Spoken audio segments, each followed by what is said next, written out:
T minus 5, 4, 3, 2, 1. Booster ignition and liftoff of Discovery Science. Discovery has cleared the tower. Houston now controlling. Roll program.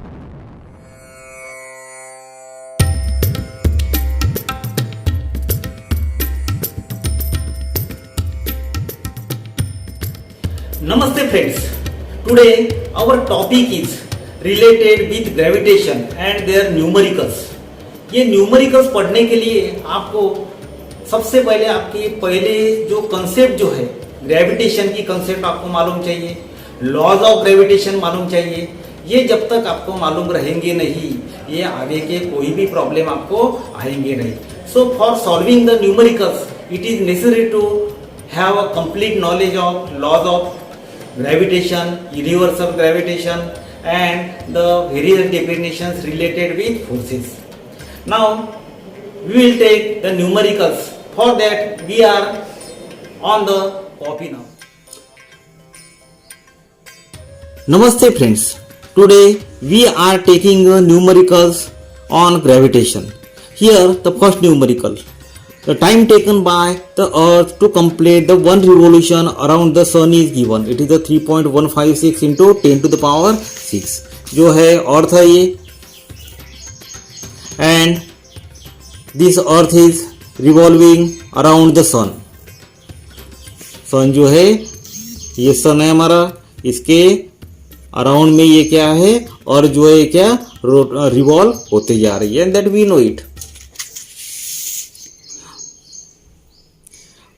Earth revolves around the sun and the distance between the earth and the sun is given. Distance जो दिया है हमको अर्थ और सन का, it is the 1.5 into 10 to the power 11 metre. Find out the speed of the revolution of the earth. अर्थ जो है कौन से स्पीड से रिवॉल्व हो रही है हमको निकालना है. We are written given quantities. Time दिया है हमको, that is 3.156 into 10 to the power 7 second. उसके बाद में R दिया है, it is 1.5 into 10 to the power 11 meter. V is given, V that we have to calculate means small v we have to calculate, it is the speed. V is equal to 2 pi r divided by time t.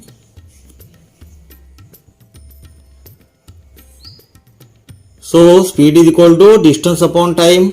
ये है 2 पाई are distance क्यों लिया हमने, because it is a circumference and the earth revolves around the sun. Earth कैसा है, सन के आसपास around में ये क्या है रिवॉल्व होता है, घूमता है. And that's why it is the circumference we are taken. की वैल्यूज उसमें वैल्यू रखेंगे. टू पाई की वैल्यू है 3.142 into 1.4 into r is given, it is the 1.5 into 10 to the power 11 meter divided by time. ये time जो है अभी हमको यहाँ दिया था, that we have taken. उसका पूरा कैलकुलेशन करने के बाद में we will get this value. It is nothing but the speed of the revolution. Now you see the another numerical. Assuming that the earth performs the uniform circular motion. हमको assume करना है कि earth जो है it is performing the uniform circular motion around the sun and find out the centripetal acceleration of the earth, that is the speed of the earth is given 3 into 10 to the power 4 meter per second and the distance between earth and the sun is also given. earth और sun में का हमको distance भी दिया है. जो भी कोई given quantity है, it is small v is given, speed of the earth is given, this one r is given, distance is given, distance between earth and the sun. Earth और सन में का डिस्टेंस जो है ये दिया है इस प्रकार से. सपोज दिस इज अ सन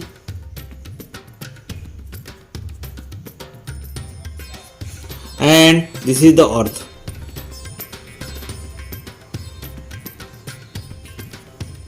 ये डिस्टेंस हमको दिया है, इतना वाला डिस्टेंस दिया है from the centre of the sun to the centre of the earth. ये जो है डिस्टेंस हमको ये दिया है. Centripetal force, that we know it, it is the mv square divided by r, which is nothing but the one type of the force ही है. ये force कैसा है हमको मालूम है, it is a is equal to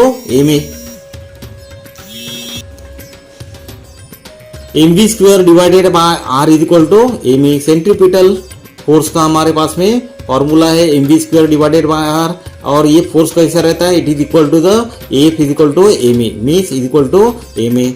centripetal acceleration of the earth that is the A is equal to V square upon are. M और M ये क्या हो जाएगा, कैंसिल हो जाएगा, तो हमारे पास में मिलेगा V square upon R is equal to A that we are written. अभी इसमें क्या करना है, पूरी की पूरी वैल्यू हमको रखनी है, जो भी कुछ वैल्यू दिए हमको, दिए वी की speed of the earth, it is given 3 × 10⁴ metre पर सेकंड, उसका स्क्वायर लगाया, वैल्यू रखी हमने, we are getting this type of the value. It is nothing but the acceleration, it is nothing but the acceleration, means centripetal acceleration 6 × 10⁻³ metre पर second square. Metre पर second square ये कैसा है, it is a unit of acceleration and it is directed toward the centre of the earth. ये कैसा हो रहा है, it is directed toward the centre of the earth. Now you see the next type of the numerical. Find out the gravitational force between man of the mass 50 kilogram and the car of the mass 1500 kilogram separated by the 10 meter। Gravitational force हमको निकालना है। एक person जो है उसका मास है 50 kilogram और car of the mass is given, it is 1500 kilogram. एक कार है और जो है दूसरा आदमी है, दोनों का भी मास जो है हमको दिया है और उनके बीच में कितने का डिस्टेंस है, 10 मीटर का। एक कार जो है आदमी से 10 मीटर पे ये खड़ी है, मीन्स आदमी और कार इनका डिस्टेंस कितना है, 10 मीटर है, और उनके इसमें ग्रेविटेशनल फोर्स कितना है ये हमको निकालना है। मास दिया है हमको, m1 is the mass of that the person, it is the 50 kilogram, m2 is the mass of that the car, it is the 1500 kilogram, और उनके बीच में हमको निकालना है कि ग्रेविटेशनल फोर्स जो है कितना है। तो हमको मालूम है कि दो बॉडी जो है, दो बॉडी के बीच में जो भी कोई फोर्स रहता है of m1 and m2 separated by the some distance r, that is the formula g into m1 upon r square, जो हमने पहले ही पढ़े लॉ ऑफ ग्रेविटेशन में। लॉ ऑफ ग्रेविटेशन में क्या होता है, दो बॉडीज रहती है, यहाँ दो बॉडीज है, एक पर्सन है दूसरी कार है, उनके बीच में ग्रेविटेशनल फोर्स हमको निकालना है। तो हम क्या करेंगे, we will use this formula by the law of gravitation. You place all the values here, make a calculation, you will get the answer, that is the 5.0025 into 10⁻⁻8 Newton. इतना gravitation force जो है हम निकाल सकते हैं। हम भी दो बॉडी के बीच में ग्रेविटेशनल फोर्स जो है निकाल सकते हैं बाय दिस वे। ये जो है सबसे पहले आपको ये जी की वैल्यू मालूम चाहिए, which is the very necessary, and that is the constant throughout world, constant रहेंगे throughout universe, it will be the constant. Next, what will be the gravitational force on 60 kilogram of mass on the moon, Mars and the Jupiter? अभी यहाँ जो है एक 60 kilogram mass है, suppose हमने लिया है, उसका बॉडी जो है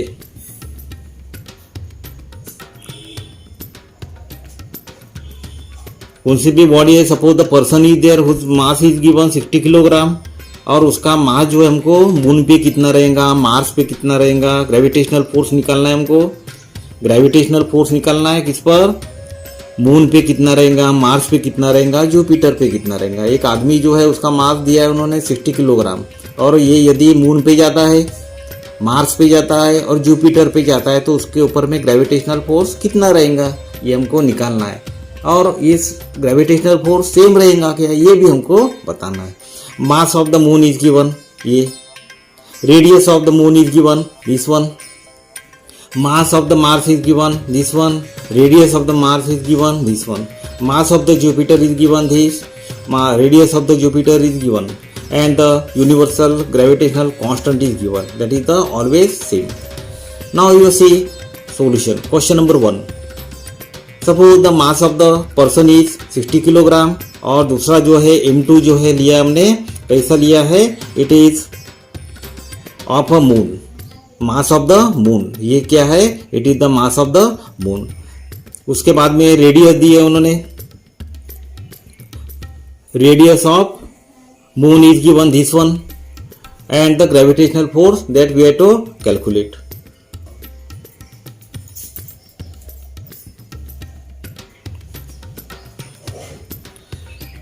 एक जो फॉर्मूला है हमारा लॉ ऑफ ग्रेविटेशन के हिसाब से, कौन सी भी दो बॉडीज है उनके बीच में फोर्स जो रहता है दैट वी कैन कैलकुलेट।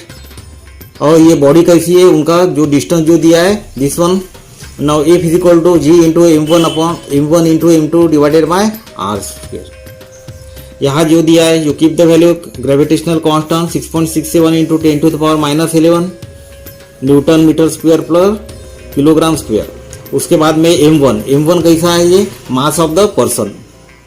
उसके बाद में m2 is the mass of the moon. ये जो दिया है कितना है, m2 is the mass of the moon 7.36 into 10 to the power 22 kilogram divided by are square. Divided by are square means radius of the moon is given, ये radius of moon. ये पूरा calculate कीजिए, you will get the value of this. अभी दूसरा देखना है हमको, ये पर्सन जो है, ये बंदा जो है, ये कहा जा रहा है ये मार्स पे, अभी दूसरे ग्रह पे मार्स पे है, उसके बीच में ग्रेविटेशनल फोर्स कितना रहेगा। m1 is the mass of that the person, m2 is the mass of the Mars, जो ग्रह जो है दूसरा जो है मार्स जो है उस पर उसका ये मास है। रेडियस है, radius of the Mars is given this one and gravitational force that we have to calculate. F is equal to, वही फॉर्मूला है लॉ ऑफ ग्रेविटेशन का, universal gravitational constant G, F is equal to G into m1 into m2 upon r square. You place all the values, you will get the this one. उसके बाद में तीसरा जो है हमारा, ये बंदा कहा जा रहा है that person is on the Jupiter. अभी ये जुपिटर पे है, तो जुपिटर पे ये बॉडी जो है, पर्सन जो है, उनके बीच में ग्रेविटेशनल फोर्स जो है कौन सा रहेगा, कितना रहेगा, ये हमको निकालना है। m1 is the mass of the person who is on that the Jupiter, m2 is the mass of the Jupiter, और रेडियस जो दिए, radius of the Jupiter is given capital F that we have to calculate. So capital F is equal to G into m1 into m2 upon r square. ये formula लगाएंगे हम law of gravitation का, क्योंकि law of gravitation का formula हमने पहले ही पढ़े हैं। क्योंकि दो बॉडीज रहती है और दो बॉडी के बीच में जो भी कोई फोर्स हम निकालेंगे दैट इज द एक, and these two bodies are separated by r square. Here